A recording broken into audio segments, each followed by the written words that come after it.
نستعينه ونستغفره ونؤمن به ونتوكل عليه ونعوذ بالله من شرور أنفسنا ومن سيئات أعمالنا من يهده الله فلا مضل له ومن يضلله فلا هادي له وأشهد أن لا إله إلا الله وأشهد أن سيدنا ومولانا محمدا عبده ورسوله وصلى الله تعالى على النبي الأمي وعلى آله وأصحابه وبارك وسلم تسليما كثيرا كثيرا أما بعد فقال النبي صلى الله عليه وسلم النعمتان غبون كثير من الناس الصحة والفراغ أو كما قال النبي صلى الله عليه وسلم۔ دیکھو میں نے ایک حدیث پڑھی ہے اور یہ اپنے نوجوان لڑکوں کے لیے پڑھی ہے، اس لیے وہ اس پر توجہ دیں۔ اس حدیث کا ترجمہ کیا ہے؟ النعمتان غبون کثیر من الناس الصحة والفراغ۔ اللہ کے رسول صلی اللہ علیہ وسلم نے فرمایا کہ اللہ کی دو نعمتوں کے سلسلے میں بہت سارے لوگ گھاٹے میں ہیں۔ اللہ کی بہت نعمتیں ہمارے اوپر، رات دن صبح شام نعمتیں ہی نعمتیں، اگر نعمتیں نہ ہوں تو کیسے کام چلے؟ لیکن اللہ کے رسول فرماتے ہیں کہ اللہ کی دو نعمتوں کے بارے میں بہت سارے انسان، بہت سارے لوگ گھاٹے میں، اور وہ کیا ہے؟ نمبر 1 صحت، تندرستی، نمبر 2 فراغت۔ اس حدیث کے ترجمے کو پھر سنو اور غور کرو، اللہ کے رسول کیا کہنا چاہتے ہیں؟ آقا فرمانا چاہتے ہیں کہ لوگوں میں بہت سارے لوگ اللہ کی دو نعمتوں کے سلسلے میں گھاٹے میں۔ یہ گھاٹے کا جو لفظ استعمال میں کر رہا ہوں جو حدیث میں ہے، گویا کہ اللہ کے رسول صلی اللہ علیہ وسلم آدمی کی اس دو نعمتوں میں کوتاہی کو تاجر کی تجارت کے ساتھ جوڑ لیں۔ ایک تاجر جس طرح تجارت کرتا ہے، اور آدمی تجارت کرنے کا مقصد یہ ہوتا ہے کہ اس کو کچھ نفع ملے، 1 لاکھ روپے وہ لگائے تو 1 لاکھ سے 1.25 لاکھ کمائے، 25,000 روپے کمائے۔ اور اللہ نہ کرے کہ اگر کسی آدمی نے 1 لاکھ روپے کا سرمایہ لگایا اور اس کا کام ہی ڈوب گیا، 1 لاکھ روپے ڈوب گئے، تو اسے کوئی نفع میں نہیں کہتے، اسے سب گھاٹے میں کہتے ہیں۔ تو اللہ کے رسول فرمانا چاہتے ہیں کہ اس دو نعمتوں کے سلسلے میں اکثر لوگ خسارے میں۔ مطلب یہ ہے کہ یہ انسان کی جو صحت ہے یہ ہمیشہ نہیں رہے گی، ایک وقت ایسا آئے گا کہ انسان بڑھاپا آئے گا، تب یہ سر پکڑ کے روگا، ہائے افسوس جب میرے بدن میں طاقت تھی، جب میں کچھ نہیں کر سکا۔ اور آج گھر میں ماں ہے، گھر میں باپ ہے، گھر میں بڑے بھائی ہیں جو گھر کی ذمہ داری سنبھالے ہوئے ہیں، اور یہ چھوٹا ہے، اس کو فارغ ہے، اس کو کوئی کام نہیں ہے، اور جب اس کے بیوی بچے ہو جائیں گے اور یہ چاروں طرف سے گھر جائے گا، تب سر پکڑ کے بیٹھے گا، ہائے افسوس زندگی میں فرصت ہی نہیں رہی۔ تو جب صحت کی قدر کرنی تھی تب اس نے صحت کی قدر نہیں کری، اور جب وہ فراغت کی قدر کرنی تھی جب اس نے فراغت کی قدر نہیں کری۔ اللہ تعالیٰ، اللہ کے رسول فرماتے ہیں یہ نقصان کا سودا ہے۔ جس طرح تاجر نے 1 لاکھ روپے اپنی تجارت میں لگائے تھے، کاروبار بیٹھ گیا، 1 لاکھ ختم ہو گئے گھاٹے میں، اسی طرح یہ لڑکا جس نے اپنی صحت اور تندرستی کو اور فراغت کے وقت کو چوراہوں پر اور دوستوں میں اور گھٹیا کاموں میں خرچ کر دیا، جب وقت آتا ہے تو سر پکڑ کے بیٹھ جاتا ہے۔ بات سمجھ میں آ رہی ہے نہیں آ رہی ہے؟ دیکھو میری بات سنو، تاجر کو جانتے ہو نا، جو تجارت کرنے والے لوگ ہوتے ہیں یہ 2 طرح کے ہوتے ہیں، یہ 2 طرح سے اپنا نقصان بتاتے ہیں۔ ایک تو یہ ہوتا ہے کہ ایک آدمی نے 1 لاکھ روپے لگائے اور اللہ نہ کرے اس کے 1 لاکھ روپے کا ہی نقصان ہو گیا، تو یہ تو خسارہ ہے، نقصان ہے، سب لوگ جانتے ہیں۔ لیکن تاجر کا ایک نقصان اور ہوتا ہے، اس نے 1 لاکھ روپے کا مال خریدا اور اس امید پر خریدا کہ یہ 1,10,000 روپے کا بکے گا، اور اتفاق کی بات کہ وہ مال 1,05,000 روپے کا بکا، نقصان نہیں ہوا، 5,000 کا فائدہ ہوا، لیکن اپنی امید کے مطابق اس کو 5,000 کم ملے تو وہ لوگوں میں کہتا ہے مجھے تو نقصان ہو گیا، یہ بھی نقصان ہے۔ تو اس نوجوان کو اپنی صحت سے جو فائدہ اٹھانا چاہیے تھا، اگر وہ فائدہ نہیں اٹھاتا تو یہ نقصان۔ میری بات سنو، میں تمہیں سمجھاتا ہوں۔ حضرت حکیم الامت رحمۃ اللہ علیہ نے لکھا ہے کہ یہ جو بنیے ہوتے ہیں نا، بنیے آپ لوگ جانتے ہیں ہندو بنیاں، ان کا حال یہ ہوتا ہے کہ یہ دنیا کا بھی اگر کوئی کام کرتے ہیں تو اس میں اپنا نفع تلاش کرتے ہیں.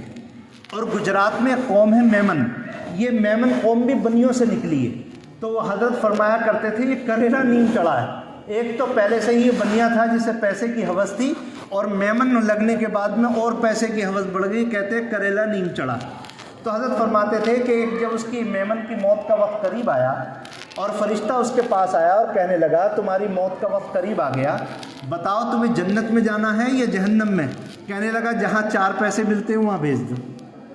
سمجھ میں آئی بات؟ جہاں 4 پیسے ملتے ہیں وہ بھیج دو. یہی زندگی گزارنے کا اصول ہے.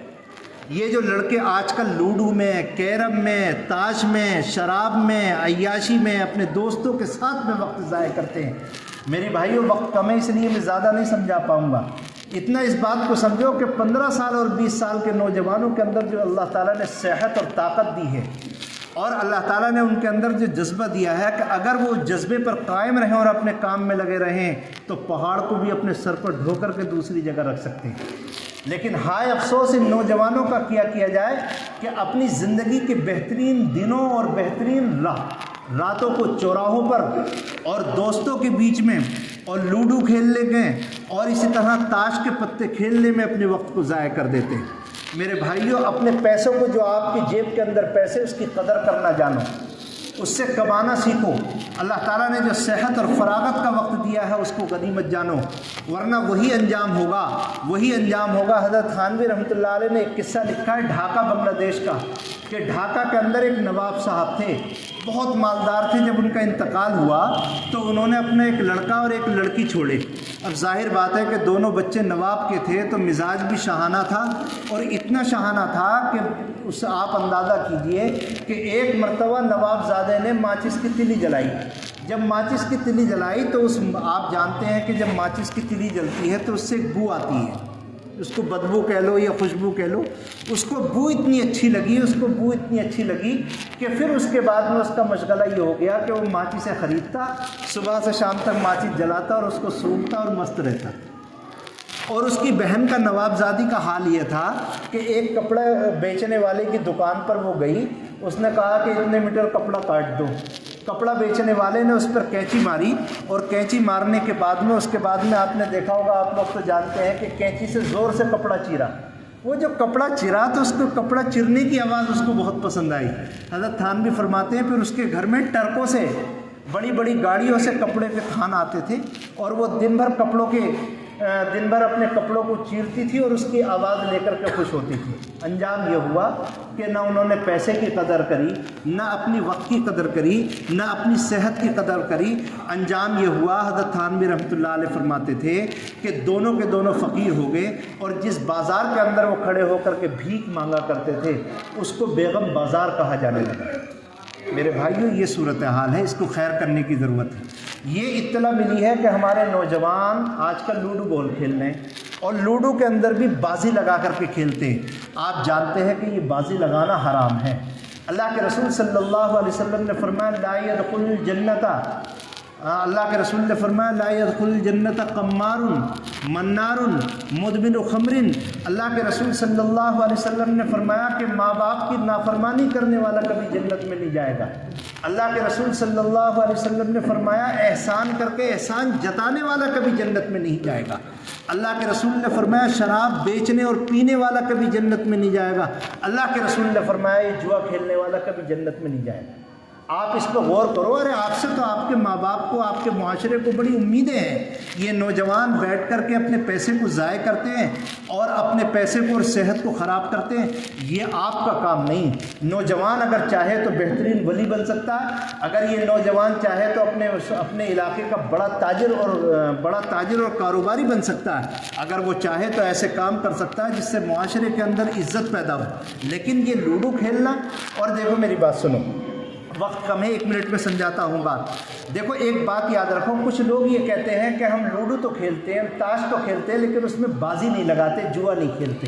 اب مجھے ایک سوال کا جواب دو، دنیا کے اندر جتنے کھیل ہیں ان کھیلوں کو کیوں ایجاد کیا گیا؟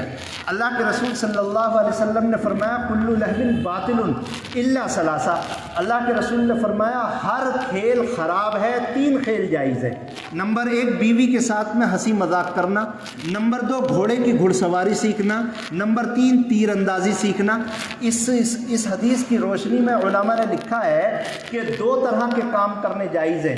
نمبر 1 وہ کھیل کھیلنا جائز ہے جس سے اپنے جسم کا کوئی فائدہ ہو، نمبر 2 وہ کھیل کھیلنا جائز ہے جس سے آخرت کا کوئی فائدہ ہو۔ مثلا آدمی اپنی بیوی کے ساتھ ہنسی مذاق کرتا ہے تو آدمی کا اپنا موڈ فریش ہوتا ہے، کرے کوئی حرج نہیں۔ آدمی اگر تیر اندازی اور گھڑ سواری سیکھتا ہے تو جہاد کے کاموں میں استعمال ہوتی ہے۔ اب مجھے خود بتاؤ کہ لوڈو کھیلنے میں کون سا جسم کا اور آخرت کا فائدہ ہے؟ آپ کے کرکٹ کھیلنے میں اور فٹ بال کھیلنے میں کون سا فائدہ ہے؟ ہاں، اگر کوئی آدمی 24 گھنٹے میں 1 گھنٹہ فٹ بال اس نیت سے کھیلتا ہے کہ میری صحت صحیح رہے گی تو اس کا کھیلنا جائز ہے، لیکن اگر وہ اتنا کھیلنے لگے کہ نمازوں کے اوقات کا ہی اسے پتہ نہ چلے، نمازوں سے ہی وہ غافل ہو جائے تو یہ کھیلنا حرام۔ اگر کوئی کرکٹ کھیلتا ہے صحت کی وجہ سے کہ میری صحت اچھی رہے، جائز، چلو جسم کا فائدہ ہو رہا ہے، لیکن اگر کوئی اس میں سٹا لگانے لگے، کوئی اس میں بازی لگانے لگے یا اتنا کرکٹ کھیلنا لگے کہ نماز ہی غافل ہو جائے تو وہ کھیلنا بھی جائز نہیں۔ تو یہ جو لوڈو کھیل رہے ہیں اور راتوں کو اپنی برباد کر رہے ہیں، اس سے بچنا چاہیے، یہ ناجائز چیزیں ہیں۔ اللہ تعالیٰ ان سب باتوں سے بچنے کی توفیق عطا فرمائے۔ بھائی بڑی خوشی کی بات ہے کہ آپ لوگوں نے مدرسے کے مسجد کے ٹائلز کے لیے انتظام کیا، آپ نے یہاں کے سیمنٹ کے لیے انتظام کیا، اور لوگوں سے معلوم ہوا کہ نمازی ماشاءاللہ اتنے آتے ہیں کہ جب جماعت کھڑی ہوتی ہے تو جگہ کم پڑ جاتی ہے اور لوگ واپس جاتے ہیں۔ یہ بڑا اچھا فیصلہ، پہلے یہ فیصلہ ہونا چاہیے تھا، لیکن دیر آیت درست آیت، کمیٹی والوں نے فیصلہ کیا کہ انشاءاللہ اوپر کی عمارت بنے گی۔ یہ بہت ہی اہم اور اچھا فیصلہ ہے۔ یہ تو مرکزی مسجد ہے، اس مسجد کو تو خوب بڑا چوڑا ہونا چاہیے تاکہ یہاں بڑے بڑے اجتماعات ہوں، تبلیغی اجتماعات ہوں، بڑے بڑے علماء کے بیانات ہوں، تفسیریں ہوں اور بڑا مجمع جڑے۔ تو اس لیے کمیٹی نے فیصلہ کیا ہے کہ انشاءاللہ اوپر مسجد کا تعمیر کا کام شروع ہوگا۔ آپ سے وہی امید ہے جو آپ سوچ رہے ہیں، اور وہی ہے کہ آپ اس میں بھی تعاون کریں گے اور اپنا کندھا لگا کر اس کام کو بھی پورا کریں گے۔ وآخر دعوانا الحمدللہ۔